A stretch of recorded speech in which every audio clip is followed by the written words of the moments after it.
Hello viewers, স্বাগত জানাচ্ছি Belal language স্কুলে। আজকে আমরা ইংরেজিতে চমকপ্রদ বা খুব স্ট্যান্ডার্ড বা মানসম্মত সেন্টেন্স লেখার একটি বিশেষ শব্দ পাস্ট পার্টিসিপল তথা কৃদন্ত পদ সম্পর্কে বিস্তারিত আলোচনা করব বিভিন্ন ইংরেজি সেন্টেন্সে বাংলা অর্থ সহ। পাস্ট পার্টিসিপল কথাটা মনে হলেই আমাদের চোখের মধ্যে যেটা ভেসে আসে সেটা হচ্ছে ডু ডিড ডান। এই ডানটা হচ্ছে পাস্ট পার্টিসিপল। গো অ্যান্ড গন, এই গনটা হচ্ছে past participle. Walk walked walked, এই ওয়াকটা হচ্ছে পাস্ট পার্টিসিপল। আমরা সাধারণত এইটাই জানি পাস্ট পার্টিসিপল, কিন্তু এইটার অর্থ খুবই সুন্দর। আমাদের দেশে সাধারণত এই পাস্ট পার্টিসিপলের অর্থটা শেখানো হয় না। এই পাস্ট পার্টিসিপল শেখার মাধ্যমে ইংরেজিতে অনেক বড় বড় বাক্য তৈরি করা যায় এবং বাক্যগুলো পড়তে খুবই মজাদার হয়। যে কোনো কমপ্লেক্স বা কম্পাউন্ড সেন্টেন্সকে খুব সহজেই সরল বাক্যে পরিণত করা যায় এই পাস্ট পার্টিসিপল দিয়ে। তাহলে আমরা দেখে নিচ্ছি এই পাস্ট পার্টিসিপলটা। এখানে লেখা আছে পাস্ট পার্টিসিপল কৃদন্ত পদ। এর আগে আমরা পড়েছিলাম প্রেজেন্ট পার্টিসিপল অর্থাৎ চলমান কৃদন্ত পদ, আর আজকেরটা হচ্ছে পাস্ট পার্টিসিপল কৃদন্ত পদ।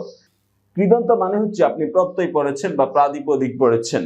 এর অর্থ হচ্ছে আপনি কোনো একটি ক্রিয়ার আসল অংশটা বা মূল অংশটাকে বলা হয় প্রাতিপদিক, এবং এইটার সাথে যখন চলমান কিছু যোগ করবেন তখন চলে যাবে প্রেজেন্ট পার্টিসিপলে। আর যখন কোনো কিছু হয়ে গিয়েছে এরকম অ্যাডজেক্টিভ বোঝাবেন তখন চলে যাবে এটা past পার্টিসিপলে।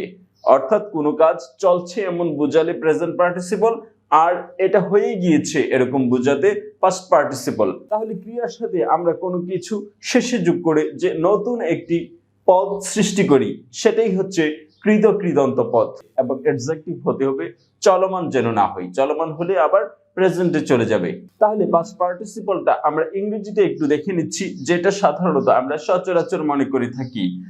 The verb that ends with ed is called past participle. যে ভার্বটা ইডি যুগে শেষ হয় সেটাই হচ্ছে পাস্ট পার্টিসিপল। এইটা হচ্ছে সাধারণ কথা, কিন্তু ইডি ছাড়াও আরো অন্যান্য অংশ দিয়েও এটা পাস্ট পার্টিসিপল হতে পারে। যেমন এখানে এনই দিয়ে হয়েছে, এখানেও এনই দিয়ে হয়েছে, এখানে ইডি দিয়ে হয়েছে। তাহলে এই সবকিছু মনে রাখার জন্য আমাদেরকে এই ডেফিনেশনটা মনে রাখলেই হবে। The verb that ends with ed is called past participle. অর্থাৎ এখানে ইডির মতো অন্য কিছুও থাকতে পারে।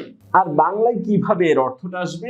বাংলায় আসতে পারে ইত, কৃত, সমাপ্ত, ত, আকার ইত্যাদি দিয়ে প্রকাশিত। অ্যাডজেক্টিভটি কৃদন্ত পদ। তাহলে এইভাবে অর্থ আসতে পারে। এই অর্থটা কিভাবে আপনি মেলাবেন তা এই সেন্টেন্সগুলো দেখলেই আপনি বুঝে যাবেন খুব সহজেই। তাহলে প্রথম সেন্টেন্সটি আমরা দেখছি, যেটা সচরাচর আমরা দেখে থাকি বা ব্যবহার করে থাকি, আর এর পরে লেখা হয়েছে মজার সেন্টেন্সগুলো। তাহলে প্রথম সেন্টেন্সটা আমরা দেখি। এখানে লেখা আছে with has, have, had and will have. অর্থাৎ present perfect tense, active tense বা কর্তা প্রধান যে বাক্যগুলো ব্যবহার করে থাকি সেখানে আমরা অক্সিলারি ভার্বের পরে একটি ভার্ব পাই, সেটা হচ্ছে ভার্বের 3 নম্বরটা অর্থাৎ পাস্ট পার্টিসিপল। যেমন I had left the room, আমি রুমটি ত্যাগ করেছি বা কক্ষটি ত্যাগ করেছি। বিফোর হি কেম, তার আসার আগে আমি কক্ষটি ত্যাগ করলাম। তাহলে হ্যাড লেফট, হেড এসছে, তারপরে হচ্ছে ভার্বের 3 নম্বরটা আসছে, এটাই হচ্ছে পাস্ট পার্টিসিপল। এটা সাধারণত আমরা জেনে থাকি। এর অর্থ অতীতে হলে গিয়েছিল, বর্তমানে হলে গিয়েছে, ভবিষ্যতে হলে গিয়ে থাকবে, এরকম ভাবে আসবে। তাহলে এখানে লেফট আসছে, ত্যাগ করেছিল, বর্তমানে হলে ত্যাগ করেছে এবং ভবিষ্যতে হলে ত্যাগ করে থাকবে, এইভাবে অর্থ আসতে পারে। I had left the room before he came, তার আসার আগে আমি কক্ষ ত্যাগ করলাম। I had left the room, আমি কক্ষ ত্যাগ করলাম। তাহলে এইভাবে এখানে অর্থ এসছে। এটা আমরা জানি, সাধারণত টেন্সে পড়েছি কর্তাবাচক অর্থাৎ অ্যাক্টিভ ভয়েসে। আবার প্যাসিভ ভয়েসে দেখুন এই পাস্ট পার্টিসিপলটা কখন আসে।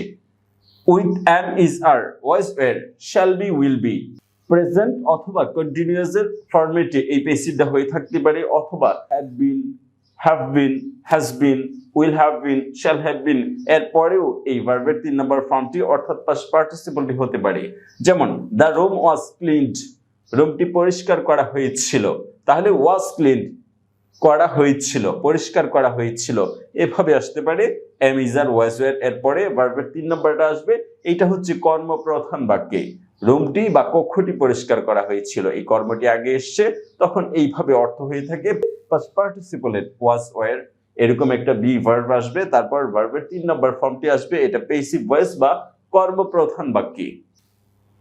তাহলে কর্তা প্রধান এবং কর্মপ্রধান এই দুইটা ফরম্যাট আমরা সাধারণত টেন্স এবং ভয়েসে দেখে থাকি এবং আমরা এর অর্থটাও বুঝি। আরেকটা হচ্ছে past form of modal verb. আমরা সাধারণত মোডাল ভার্বগুলো জানি। মোডাল ভার্ব কোনগুলো?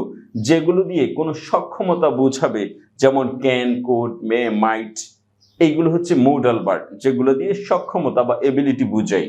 তাহলে এই ক্ষেত্রে যখন অতীতের কোনো অর্থ ব্যবহার করবেন, সেই ক্ষেত্রে আবার এই ভার্বের 3 নম্বর ফর্মটি আনবেন। যেমন আই শুড হ্যাভ গন, আমার যাওয়ার কথা ছিল। প্রেজেন্টটা হচ্ছে আই শুড গো, আমি যাই বা আমার যাওয়া উচিত। এর অতীতটা হয়ে গিয়েছে আই শুড হ্যাভ গন, আমার যাওয়ার কথা ছিল। তাহলে এভাবে শুড হ্যাভ থাকলে পরে ভার্বের 3 নম্বরটা আসে বা পাস্ট পার্টিসিপলটা আসে। তাহলে মোডাল ভার্বের অতীত অর্থ বোঝাতে ভার্বের 3 নম্বর ফর্ম বা পাস্ট পার্টিসিপলটি আসে। তারপরেরটি দেখুন, to short clause or passive voice. এইটা সবচেয়ে বেশি ব্যবহৃত হয়। আপনি যেগুলো সেন্টেন্স লিখতে গেলে যখন আপনি বাক্যের মানটা উন্নত করতে চান, তখন আপনাকে এই ফরম্যাটটি ব্যবহার করতে হবে। যেমন দ্য ট্রি, গাছ, ফলান, পতিত, অন দ্য রোড, রাস্তার মধ্যে, ইজ মাইন, এইটা আমার। তাহলে এখানে মূলত দুটো সেন্টেন্স ছিল বা দুটো ক্লজ বা উপবাক্য ছিল। একটা বাক্য হচ্ছে দ্য ট্রি ইজ মাইন, এই গাছটা আমার। আর আরেকটা বাক্য হচ্ছে which was fallen on the tree, যেটা রাস্তায় পড়েছিল। হুইচ ওয়াজ, এই ফলেন 3 নম্বর ভার্বটার আগে দুটো ওয়ার্ড ছিল, হুইচ ওয়াজ, যে গাছটি। তাহলে হুইচটা উঠে গিয়েছে, ইজটা বা ওয়াজটা উঠে গিয়েছে, শুধু ফলানটা রয়ে গিয়েছে। এটাই হচ্ছে পাস্ট পার্টিসিপলের কাজ এবং এভাবে সেন্টেন্সটা ব্যবহার করবেন। আর অর্থ দেখুন, যখন হুইচ ওয়াজ এটা উঠে যাবে তখন কিরকম থাকে, আর হুইচ ওয়াজ থাকলে অর্থ কিভাবে হয়। দ্য ট্রি, গাছটি, which was fallen on the road, যেটি রাস্তায় পড়েছিল, ইজ মাইন, সেটি আমার। কিন্তু এখানে কিন্তু হুইচ ওয়াজ নেই, তাহলে অর্থটা কিভাবে আসবে? The tree fallen on the tree, রাস্তায় পড়ে থাকা আমার গাছটি। তাহলে ফলান মানে হচ্ছে পড়ে থাকা, একটি আকার আসবে, একটি আকার এসে এটা অর্থ হয়ে যাবে, তখন এটা হয়ে যাবে সরল বাক্য। আর হুইচ ওয়াজ দিলে এটা হয়ে যাবে কমপ্লেক্স সেন্টেন্স বা জটিল বাক্য। তাহলে জটিল বাক্যকে এভাবে পাস্ট পার্টিসিপল দিয়ে আপনি সরল বাক্যে পরিণত করতে পারেন, তখন সেন্টেন্সটা অনেক সুন্দর হয়। The tree fallen on the road is mine, রাস্তায় পড়ে থাকা গাছটি আমার। আর কমপ্লেক্স হলে হবে the tree which has fallen on the road, যে গাছটি রাস্তায় পড়েছিল সে গাছটি আমার। এভাবে হবে জটিল বাক্যের অর্থ। আর সরল বাক্যে হলে রাস্তায় পড়া গাছটি আমার। কিন্তু এখানে জটিল বাক্যটি লুকায়িত আছে সিম্পল বা সরল বাক্যে। আশা করি এটা বুঝে গিয়েছেন পাস্ট পার্টিসিপল কিভাবে ব্যবহৃত হয়েছে।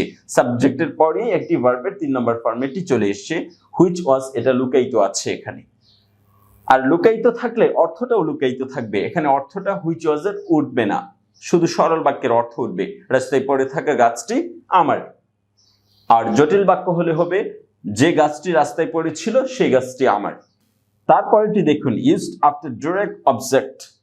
ডাইরেক্ট বা সরাসরি কর্মের পরে যখন ব্যবহৃত হয়, তখন আবার ভার্বের 3 নম্বর ফরম্যাট বা পাস্ট পার্টিসিপলটি ব্যবহৃত হয়।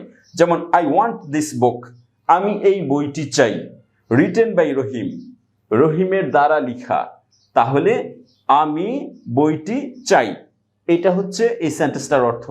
লিখা, রহিমের লিখা বা রহিমের দ্বারা লিখা, এটার অর্থ হবে রিটেন বাই রহিম। ভার্বের 3 নাম্বারটা আসলে এভাবে অর্থ হয়, শেষে একটা আকার হয়, লিখা। আর রাইট অর্থ হচ্ছে লিখো, এখানে হয়ে যাবে লিখা, রহিমের লিখা অথবা রহিমের দ্বারা লিখা। এইটা হচ্ছে এই রিটেন বাই রহিমের অর্থ। এটাই হচ্ছে পাস্ট পার্টিসিপল। আবার এখানে কিছু বিশেষ শব্দ আছে, ওয়ান্ট, এ যেটি আরো কিছু শব্দ আছে যার পরে একটা ডাইরেক্ট অবজেক্ট আসে, তারপরে এই রিটেন বা পাবলিশড এরকম ভার্বগুলো আসে। I want this book written by Rahim, রহিমের দ্বারা লেখা বইটি আমি চাই, অথবা রহিমের লেখা বইটি আমি চাই। এইভাবে আসে পাস্ট পার্টিসিপলের অর্থ। তারপরেটি দেখুন, অ্যাজ এন অ্যাডজেক্টিভ, অ্যাডজেক্টিভ হিসেবে অর্থাৎ নাউনের আগে এই ভার্বের 3 নাম্বার ফরম্যাটটি বসে একটি অ্যাডজেক্টিভের অর্থ দিতে পারে। আর এইটা আরো মজাদার, যেমন cooked rice, রান্না করা ভাত। cooked rice, রান্না করা। cook মানে হচ্ছে রান্না করি। যখন এটা ভার্বের 3 নম্বর ফরম্যাটে আসবে তখন একটি আকার চলে আসবে। এখানে দিয়েছি আমি আকার। রান্না করা, cooked, রান্না করা ভাত। can be fed him, তাকে খাওয়ানো যেতে পারে। তাহলে cooked rice, রান্না করা ভাত। রান্না করা ভাত তাকে খাওয়ানো যেতে পারে, অথবা এটার অর্থ কৃত, রান্নাকৃত ভাত তাকে খাওয়ানো যেতে পারে। ডান মানে কৃত, এরকম অর্থ নিয়ে আসতে পারেন। তারপর এটি হচ্ছে I found the house burned, আমি ঘরটি পোড়া দেখলাম বা পোড়া অবস্থায় পেলাম। এইরকম ক্ষেত্রে আপনি শেষে একটি ভার্বের 3 নম্বর ফরম্যাট এনে এটার অর্থ নিতে পারেন পোড়া, মানে একটা আকার দিতে পারেন। I found the house, আমি ঘরটি পেলাম বা দেখলাম, burned, পোড়া অবস্থায় বা পোড়া। দুইভাবে আপনি বলতে পারেন ভার্বের 3 নম্বর ফরম্যাটটি ব্যবহার করে। তারপর এটা দেখুন, কিছু কিছু ফ্রেজ বা শব্দগুচ্ছ আপনি এভাবে গঠন করবেন। একটা হচ্ছে দ্য ফলান ট্রি, পতিত গাছ। দ্য ফলান ট্রি, পতিত গাছ। দ্য ফলান ট্রি, পতিত গাছ। তাহলে এখানে ফলান মানে হচ্ছে পতিত, এই ত চলে এসছে। তারপর এটা দেখুন, a retired teacher, অবসরপ্রাপ্ত শিক্ষক। তাহলে রিটায়ার্ড ইডি যোগ করে ভার্বের 3 নম্বর ফর্মটি যখন নাউনের আগে আসবে তখন এর অর্থ হয়ে যাবে অ্যাডজেক্টিভ, অবসরপ্রাপ্ত। তারপর হচ্ছে কাল্টিভেটেড ল্যান্ড, চাষকৃত জমি। এভাবে আপনি গঠন করতে পারেন ভার্বের 3 নম্বর ফরম্যাট বা পাস্ট পার্টিসিপল দিয়ে। তাহলে পাস্ট পার্টিসিপলের কাজ হলো অ্যাডজেক্টিভের মতো কাজ করবে, যে কোনো নাউন প্রোনাউনের আগে বসতে পারে এবং ক্লজের ক্ষেত্রে পরে বসতে পারে। এভাবে পাস্ট পার্টিসিপল দ্বারা কৃত, সমাপ্ত, তো, আকার ইত্যাদি অর্থ প্রকাশ করে যে কোনো বড় বড় সেন্টেন্স আমরা লিখতে পারি। ভিডিওটি সম্পূর্ণ দেখার জন্য ধন্যবাদ। যদি আমার এই ভিডিওটি ভালো লাগে তাহলে আমার এই চ্যানেলটি সাবস্ক্রাইব করে এই চ্যানেলের সঙ্গেই থাকবেন। ভালো থাকবেন। Bye bye.